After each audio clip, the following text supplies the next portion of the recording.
Bismillahirrahmanirrahim. Assalamualaikum warahmatullahi wabarakatuh.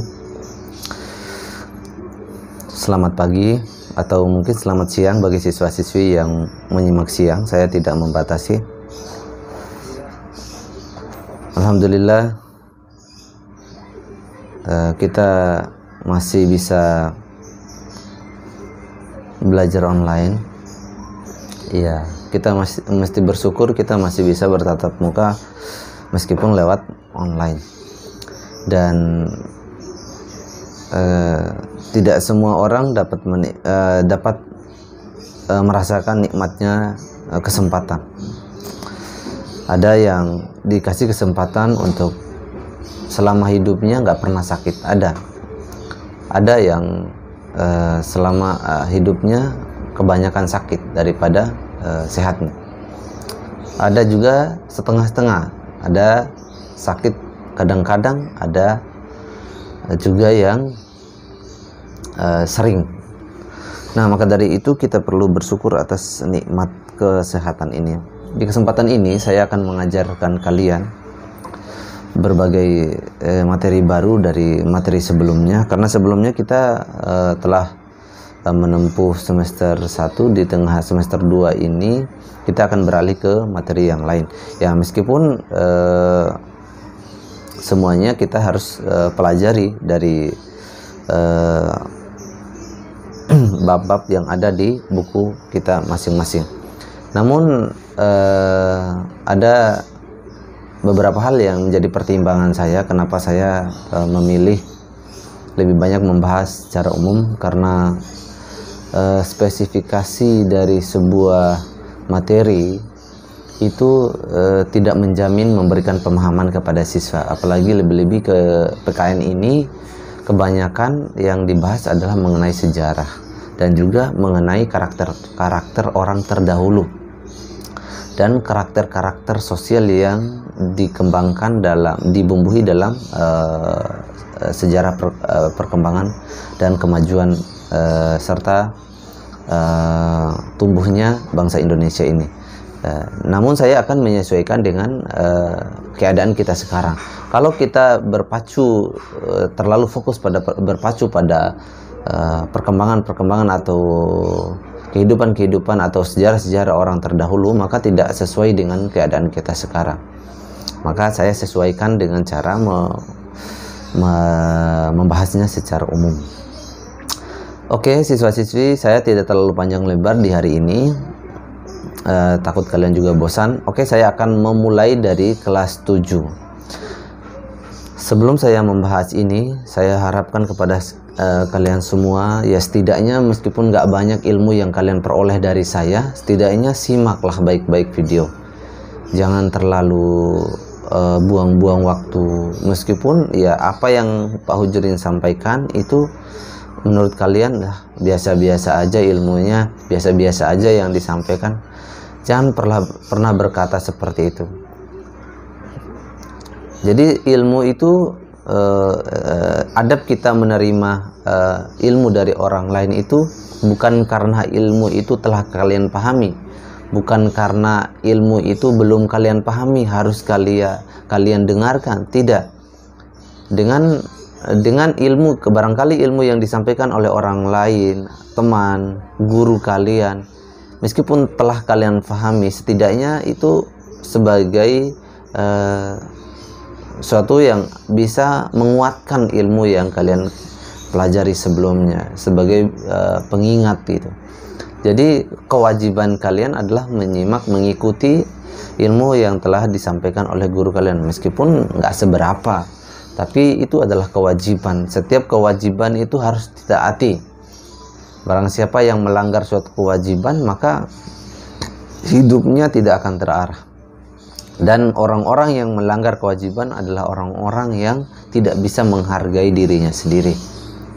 Bagaimana perasaan kalian ketika kalian tidak dihargai oleh orang lain? Maka seperti itulah kalian tidak menghargai diri sendiri, karena kalian telah menyepelekan kewajiban diri sendiri.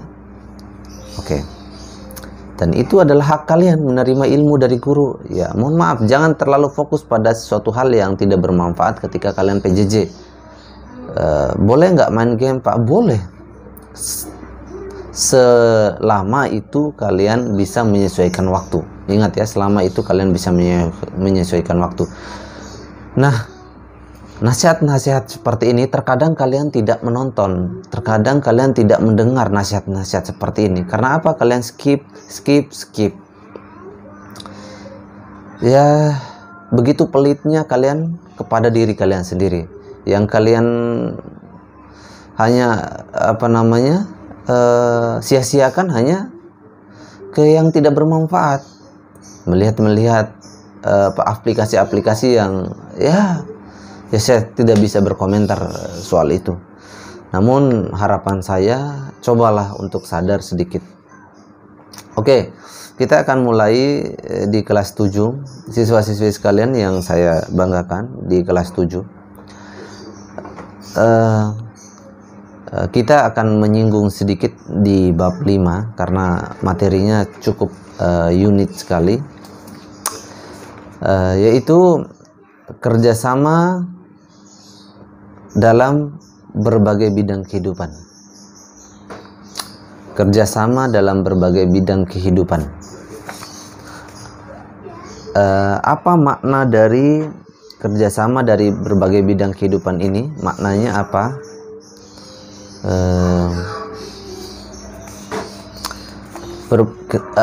Dari judulnya aja kita langsung bisa berpikir, loh, kerjasama dalam berbagai bidang kehidupan. Apa saja sih bidang kehidupan kita? Bidang kehidupan kita adalah yang pertama, bidang kehidupan yang bernuansa ekonomi. Yang kedua, bidang kehidupan yang bernuansa sosial.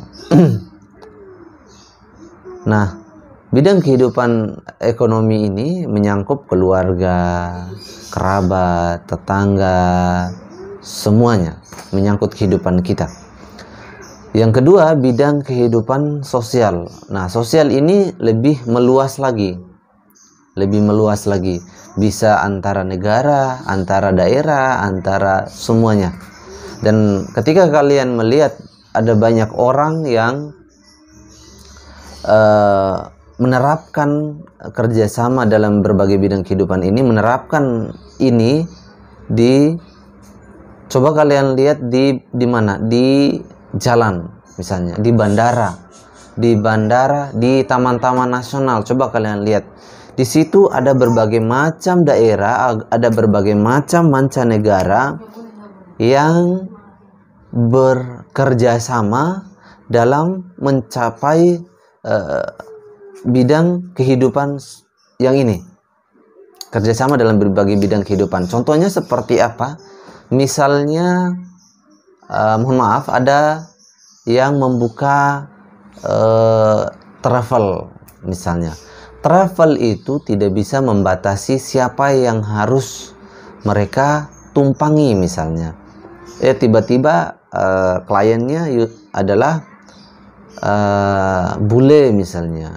Karena dia adalah bule, orang luar negeri, lalu dia batasi, tidak boleh naik travel saya.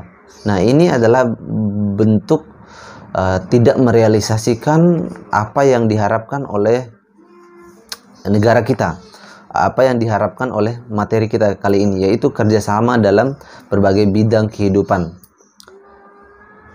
Nah, selain daripada itu, misalnya di bandara biasanya ada, kalau yang pernah naik bandara atau mungkin siswa-siswi saya yang pernah ikut orang tuanya jalan-jalan ke luar negeri misalnya, ada penukaran uang antara rupiah dengan dolar misalnya, antara rupiah dengan ringgit atau uang Malaysia, atau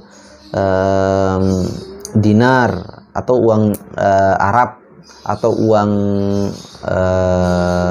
Brunei, atau mata uang lain. Ada penukaran di situ. Itu namanya bentuk dari realisasi kerjasama antara kehidupan berbangsa dalam bidang kehidupan maksudnya. Nah, adapun harapan di sini adalah yang pertama adalah manusia memiliki harapan untuk bisa menciptakan sesuatu hal yang harmonis dalam kehidupan. Tidak ada orang yang bisa hidup tanpa orang lain. Contoh, Oke lah, kita adalah orang kaya. Sekaya-kayanya manusia pasti membutuhkan orang lain. Sepintar-pintarnya manusia pasti membutuhkan orang lain. Contoh siapa? Contohnya adalah seorang raja. Seorang raja pasti membutuhkan menteri-menterinya. Seorang raja pasti membutuhkan pengawal-pengawalnya. Seorang raja pasti membutuhkan rakyat-rakyatnya. Untuk apa? Untuk memberikan masukan-masukan, solusi-solusi terhadap hal-hal yang menimpa suatu daerah tersebut, suatu kerajaan tersebut. Maka dia juga perlu nasihat-nasihat dari orang lain, misalnya. Lalu contoh lain apa? Contoh lain adalah ya seperti halnya dengan guru dan muridnya. Guru membutuhkan seorang murid untuk mendengarkan apa yang menjadi ilmu yang disampaikan. Sedangkan murid membutuhkan gurunya supaya dia bisa menerapkan, bisa mengambil hikmah, mengambil ilmu dari guru tersebut. Nah, ini adalah bentuk dari kerjasama. Nah, ya pada umumnya manusia merupakan makhluk sosial. Siapa yang bilang itu? Semua orang meyakini bahwa manusia adalah makhluk sosial. Kenapa? Karena dia hidup di antara makhluk-makhluk lain. Hidup di antara orang-orang lain. Tidak ada yang namanya manusia yang tunggal. Tunggal dalam arti dia hanya satu, bisa hidup satu, hidup mandiri, memenuhi kebutuhan sendiri, melewati perkembangan pertumbuhan hidupnya sendiri. Tidak bisa, tidak ada manusia tunggal di dalam dunia ini. Seterpencil-pencilnya manusia, misalnya dari teman-teman kita dari Papua, mohon maaf saya singgung lagi, teman-teman kita dari Papua misalnya, mereka meskipun di dalam pedalaman sekalipun, mereka tetap ada yang namanya interaksi dalam kehidupan, di mana disebut sebagai manusia yang makhluk sosial, yang merupakan jumlahnya melebihi dari satu orang. Itu sosial juga. Nah, kita mungkin bisa menyinggung dari manusia pertama, misalnya Adam. Adam diciptakan sendiri misalnya. Lalu dia merasa kesepian dan membutuhkan teman lain, selayaknya makhluk-makhluk lain seperti burung dan segala macam yang memiliki pasang-pasangan. Maka dia juga ingin hidup berpasang-pasangan atau memiliki teman. Maka diberikanlah teman. Maka mulai pertama itu timbullah makna yang namanya bahwa manusia itu adalah makhluk sosial. Baik, siswa-siswi sekalian yang Pak Hujri banggakan, yang selanjutnya adalah materi yang akan kita bahas adalah yang pertama, kerjasama dalam berbagai bidang kehidupan ini. Yang pertama adalah adanya persatuan dan kesatuan dalam sejarah kehidupan. Adanya persatuan dan kesatuan dalam sejarah kehidupan. Benar sekali ya. Hal yang paling menonjol dalam kehidupan kita, dalam ingatan kita, dalam benak kita, apalagi kita dalam belajar PKN ya, adalah kemerdekaan. Kemerdekaan itu adalah bentuk dari persatuan dan kesatuan manusia, atau khususnya bangsa Indonesia. Kesatuan dan kesatuan. Nah, kemerdekaan ini adalah merupakan realisasi dari bentuk sosial tadi. Nah, di dalamnya memiliki tujuan-tujuan nasional bangsa Indonesia ini. Di antara tujuan-tujuan nasionalnya adalah yang pertama, melindungi segenap bangsa Indonesia dan seluruh tumpah darah Indonesia. Yang kedua adalah memajukan kesejahteraan umum. Yang ketiga adalah mencerdaskan kehidupan bangsa. Yang keempat adalah ikut serta melaksanakan ketertiban dunia yang berdasarkan kemerdekaan, perdamaian abadi, dan keadilan sosial bagi seluruh rakyat Indonesia. Ini bentuk dari tujuan nasionalnya ya. Sekilas saya bacakan saja karena memang ini secara khusus ya. Namun kalau kita melihat secara umum, di sini memiliki nilai-nilai positif dari tujuan nasional yang disebutkan di sini. Nilai-nilai yang terkandung adalah yang pertama nilai komunikasi yang positif yang ditimbulkan. Yang pertama adalah nilai komunikasi yang positif yang dihasilkan. Di antara komunikasi adalah realisasinya adalah mudah merencanakan program kerja apapun. Oh benar ya, sesuai yang disebutkan dalam tujuan nasional tadi adalah di antaranya yang kedua memajukan kesejahteraan umum. Memajukan kesejahteraan umum. Tidak mungkin kita memajukan kesejahteraan umum, kesejahteraan masyarakat, kesejahteraan keluarga, keluarga berencana segala macam tanpa adanya adalah nilai komunikasi yang positif itu. Yang pertama, mudah merencanakan program kerja. Iya benar. Segala sesuatu akan mudah kita lakukan apabila ada komunikasi yang positif yang dihasilkan dari berbagai macam kelompok-kelompok ataupun masyarakat-masyarakat tersebut. Nilai komunikasi yang positif ini sehingga menghasilkan mudah merencanakan program kerja apapun. Seperti halnya kita dalam dunia pendidikan. Sekolah dibangun semegah, semewah, sebagus, dan program-program di dalamnya yang baik itu dikarenakan adanya adalah perencanaan program yang baik, program kerja yang baik. Semua terbentuknya 160 sekokoh dan sebaik itu karena adanya komunikasi yang pertama ini merencanakan program kerja yang baik. Ada penyusunan kerja, ada penyusunan program kerja sebelum adanya suatu realisasi kerja tersebut. Nah ini bentuk yang pertama, nilai komunikasi yang positif. Yang kedua dari nilai komunikasi yang positif ini adalah terlaksananya suatu program dengan baik. Ya benar ya, tidak mungkin terlaksananya suatu program yang baik tanpa adanya perencanaan dulu terlebih dahulu. Jadi kita rencana dulu baru kita ngerjain nih. Nah jangankan kita ingin melakukan suatu hal pekerjaan yang besar, hal kecil aja kita perlu rencana. Misalnya sekecil apa sih? Misalnya kita mau makan apa nih? Nah rencana dulu. Oh kita mau makan rendang misalnya, beli daging dulu, beli bumbu rendang dulu, beli ini itu segala macam. Itu merupakan bagian dari realisasi perencanaan sehingga terwujudnya suatu program kerja yang baik. Baru terlaksananya program kerja yang baik apabila ada rencana yang baik pula. Oke, hasil dari tujuan tadi nasional tadi adalah realisasinya adalah yang kedua adalah nilai gotong royong yang dihasilkan. Nilai gotong royong yang dihasilkan. Yang pertama nilai gotong royong. Nilai gotong royong menghasilkan kemerdekaan, ya benar ya.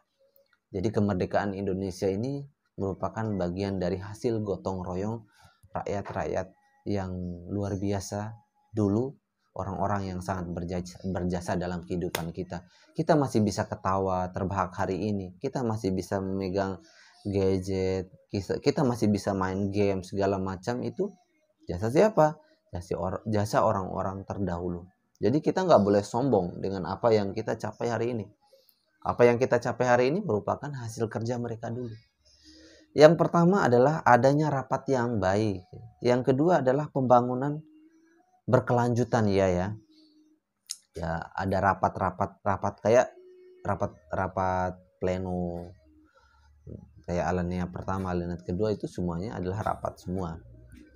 Nah, pembangunan berkelanjutan, ya. Kalau adanya realisasi perencanaan kerja yang baik, pembangunan pun bertahap maju terus. Ibaratnya dari lantai dasar nih, dari dasar lantai 1, lantai 2, lantai 3, lantai 4 itu adalah pembangunan yang berkelanjutan. Yang terakhir adalah generasi penyetaraan prinsip. Ya adanya nilai gotong royong ini adalah hasilnya adalah adanya generasi yang menyetarakan prinsip. Sama-sama memiliki prinsip yang baik. Yang pertama, prinsip yang baik adalah prinsip ingin mau sukses belajar. Siapa yang punya prinsip yang baik ini, maka dia akan sukses. Belajar. Tidak ada pintar yang instan. Siapa sih yang bisa menciptakan pintar yang instan? Nggak ada pintar yang instan. Harus belajar dulu. Yang kedua adalah adanya ingin merubah nasib keluarga. Ya alhamdulillah kalau bapak ibunya udah kaya duluan ya, alhamdulillah. Tapi kalau yang bapak ibunya yang biasa, misalnya bapak ibunya tamat SMA, ya wajar dia harus S1. Atau enggak bapak ibunya S1, tapi dia harus S2. Ya oke lah, bapak ibunya S2, tapi dia harus S3 selanjutnya. Ini adalah generasi yang memiliki penyetaraan prinsip. Kita bisa bersaing dengan orang-orang selain kita, atau kita bisa bersaing dengan bangsa-bangsa lain. Kalau bangsa lain bisa berprestasi, Indonesia juga harus bisa berprestasi. Oke, siswa-siswiku sekalian dimanapun kalian berada. Oke, nah sebagai bentuk bentuk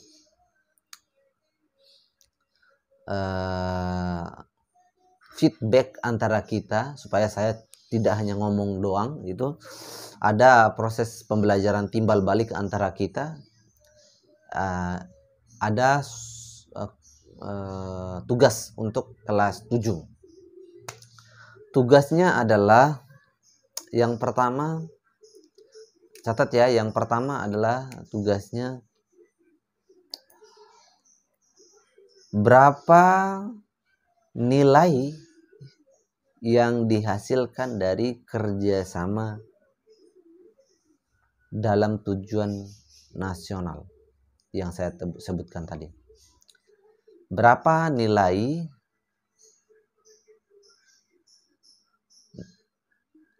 kerjasama dalam berbagai bidang kehidupan yang saya sebutkan tadi. Yang kedua, jelaskan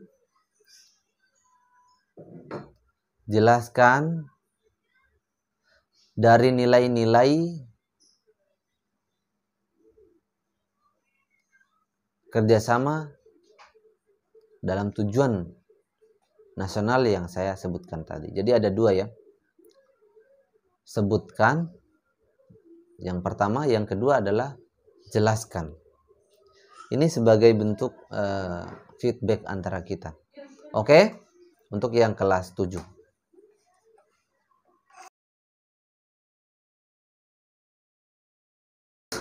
Untuk kelas 8. Untuk kelas 8, baik, kita akan menyinggung sedikit pada bab 5 sebelum kita lanjut ke bab yang selanjutnya ya. Kita menyinggung sedikit di bab 5, ada Sumpah Pemuda dalam Bingkai Bhinneka Tunggal Ika. Karena kita tidak terlalu banyak waktu pertemuan, mohon maaf. Jadi kita agak kehilangan, nggak kurang cepat dalam materi ya. Nggak apa-apalah, santai aja.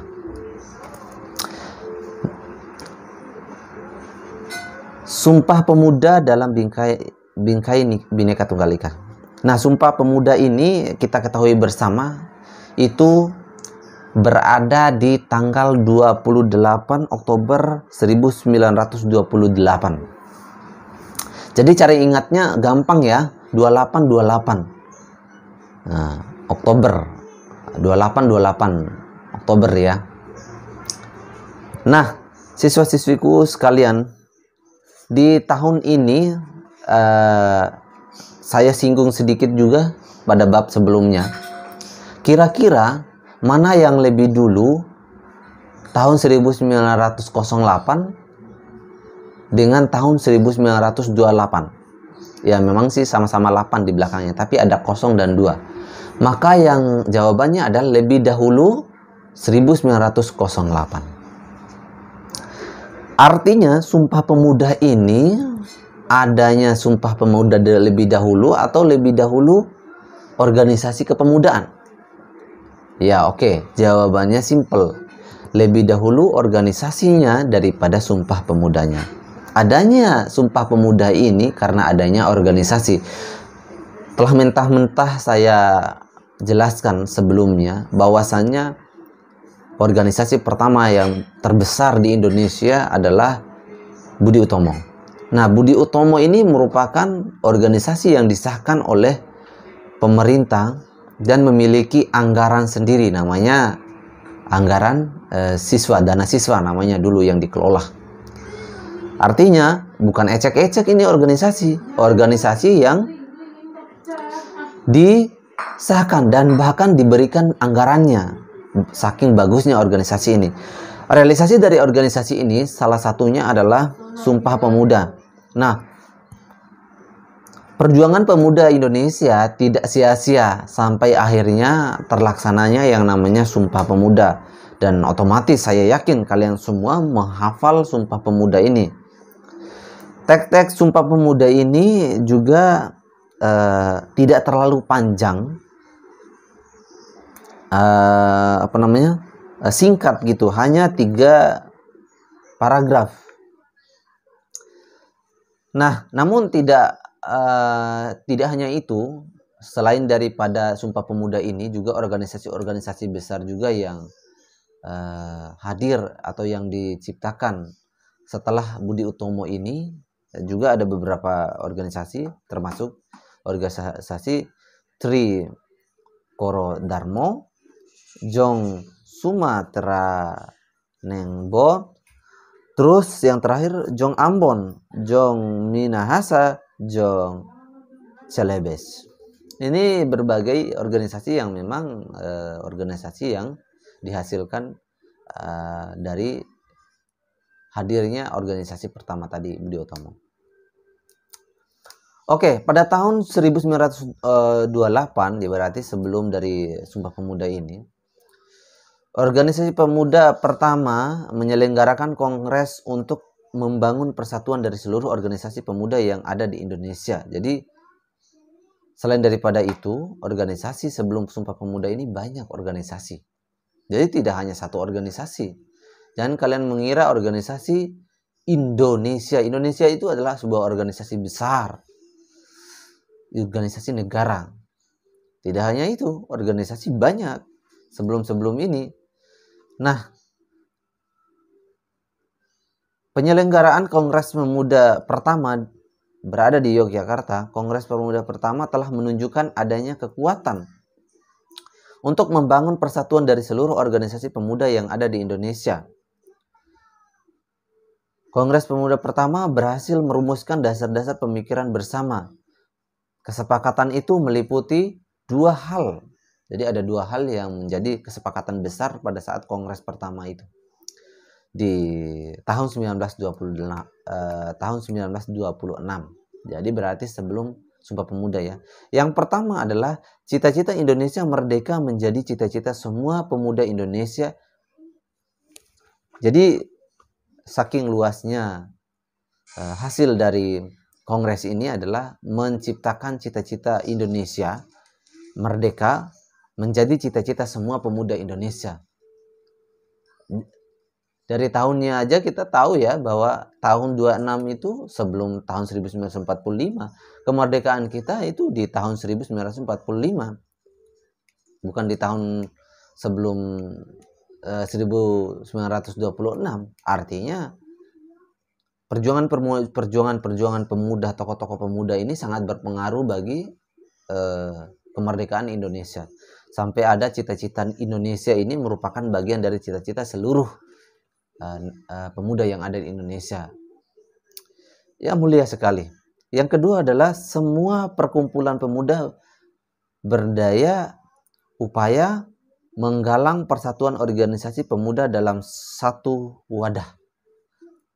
Jadi wadah itu adalah sebuah tempat di mana tempat itu akan menampung sesuatu, itu namanya wadah ya. Tapi bahasanya ini adalah sebuah persatuan organisasi pemuda dalam satu wadah. Ibaratnya kalau kita dalam keadaan hujan, kita perlu payung. Ternyata payungnya cuma satu. Nah, Di bawah payung itu bisa bersama, bisa bertiga, berempat, apalagi kalau payungnya gede gitu kan, bisa berlima. Itu namanya dalam satu kesatuan, dalam satu payung. Nah, bahasanya di sini adalah satu wadah. Berarti di dalam wadah itu memiliki berbagai macam organisasi. Misalnya, dalam satu sekolah kita ada banyak siswa, ada banyak organisasi, ada pramuka, ada PMI, ada OSIS, ada aja. Ada organisasinya. Nah, organisasi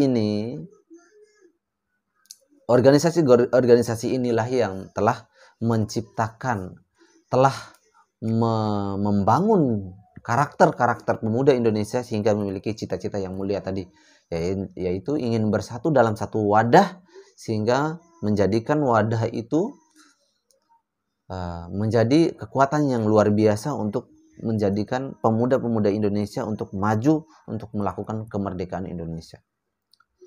Yang kedua, dilihat dari arti dan makna Sumpah Pemuda dalam perjuangan kemerdekaan Republik Indonesia. Dilihat dari maknanya ya. Yang pertama, jadi ada tiga sub pokok Sumpah Pemuda ya. Jadi ada 3 paragraf. Sub yang pertama adalah kami putra-putri Indonesia mengaku bersumpah darah yang satu tanah Indonesia. Kami putra-putri Indonesia mengaku bertumpah darah yang satu tanah Indonesia. Artinya mereka rela berjuang meskipun bercucuran darah, meskipun mengorbankan nyawa mereka demi suatu tujuan yang bersama. Hari ini coba lihat bagaimana hari ini saling siku menyiku, saling saing menyaing. Waduh, kita sebagai generasi pemuda Indonesia telah banyak melupakan hal ini. Orang-orang terdahulu kita sampai mereka rela nyawanya sekalipun, kehilangan nyawa sekalipun demi sebuah perjuangan meraih kemerdekaan. Kita belum dikatakan sebagai negara yang maju kita ini. Kita adalah negara yang masih berkembang. Maka bagaimana kita memajukan negara ini adalah generasi di dalamnya memiliki satu arah, satu tujuan. Ya, contohnya apa? Contohnya, padahal yang memberikan gaji generasi Indonesia ini adalah negara. Tetapi kenapa masih banyak orang yang saling siku menyiku, tidak ingin orang lain naik setara dengan dia. Padahal yang menggaji bukan dia. Tapi inilah realisasinya. Tidak ada perwujudan kami putra-putri Indonesia mengaku bertumpah darah yang satu tanah Indonesia. Tidak ada itu. Malah siku menyiku. Padahal yang menggaji itu adalah negara, bukan uang dia, uang negara. Tapi itulah hidup ini. Kita telah buta dengan pengakuan. Manusia telah dibutakan oleh sebuah pengakuan dan pujian, sehingga dia mati dengan pujian itu. Sub yang kedua adalah kami putra-putri Indonesia mengaku berbangsa yang satu, bangsa Indonesia. Kami putra-putri Indonesia mengaku berbangsa yang satu, bangsa Indonesia. Mulai dari Sabang sampai Merauke, tidak ada pengecualian. Kita tetap adalah orang yang satu. Jadi sekarang ada banyak orang yang budaya per budaya, asal suku ke suku. Jadi seolah-olah perpecah belahan itu semakin mulai timbul. Sekarang Papua ingin merdeka sendiri. Bagaimana ini? Sedangkan kita sebagai putra Indonesia mengaku bahwa kita adalah bangsa yang satu, bangsa Indonesia. Bangsa yang satu ibu pertiwi. Dilahirkan oleh sebuah ibu pertiwi. Tidak ada perbedaan di dalam kehidupan kita. Kita adalah satu. Satu kesatuan.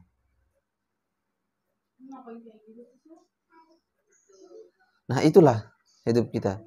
Nah, pengakuan ini adalah suatu hal yang bisa menggairahkan, membangkitkan semangat generasi Indonesia dalam mewujudkan pemahaman bangsa, sehingga bangsa ini memberikan pemahaman bahwa negara ini harus maju gitu pada tahun itu. Nah, siswa-siswi sekalian yang Pak Hujrin banggakan, kita mengakhiri untuk pelajaran kelas 8. Yang terakhir adalah kami putra-putri Indonesia menjunjung bahasa persatuan, yaitu bahasa Indonesia. Mungkin ini masih wajar ya. Tapi pada umumnya sekarang kecintaan kita terhadap bahasa Indonesia ini sekarang beralih dengan bahasa Korea, bahasa-bahasa asing, bahasa Inggris, segala macam.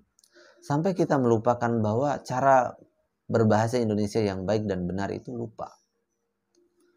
Dengan cara apa? Coba kita lihat nilai bahasa Indonesia kita berapa gitu. Mata pelajaran bahasa Indonesia kalian nilainya berapa? Coba lihat. Seharusnya sebagai bangsa Indonesia itu yang baik, nilai mata pelajaran bahasa Indonesia ini tidak boleh dibawa dari mata pelajaran lain. Itu realisasinya. Baru kita dikatakan sebagai pemuda bangsa Indonesia yang terakhir ini. Kami putra-putri Indonesia menjunjung bahasa persatuan. Menjunjung. Artinya menjunjung itu kita punya ketaatan terhadap bahasa itu tersendiri. Bentuk ketaatan kita adalah kita mencintai, menyukai. Kalau kita nggak ada perasaan cinta, perasaan sayang terhadap orang tua kita, nggak mungkin kita mau taat sama dia, misalnya. Kalau kita tidak ada perasaan cinta, perasaan segan terhadap kakak kita, keluarga kita, kerabat kita, tidak mungkin kita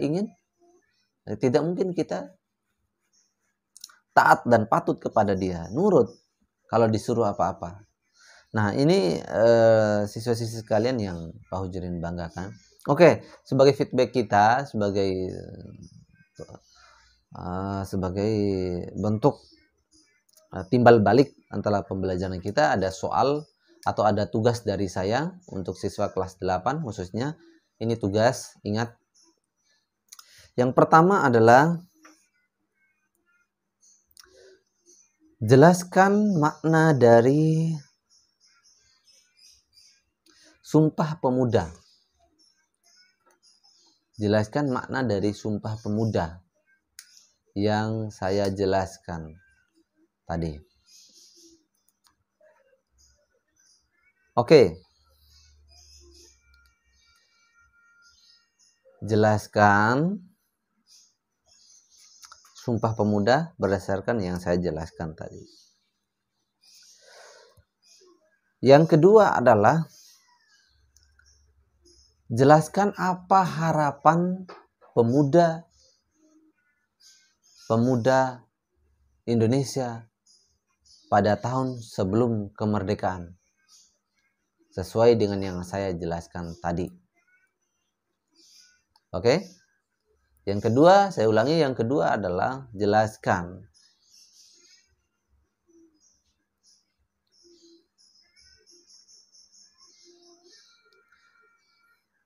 tujuan pemuda-pemudi sebelum kemerdekaan sesuai yang saya jelaskan tadi. Oke, terima kasih siswa-siswi sekalian. Kita masih sehat semua.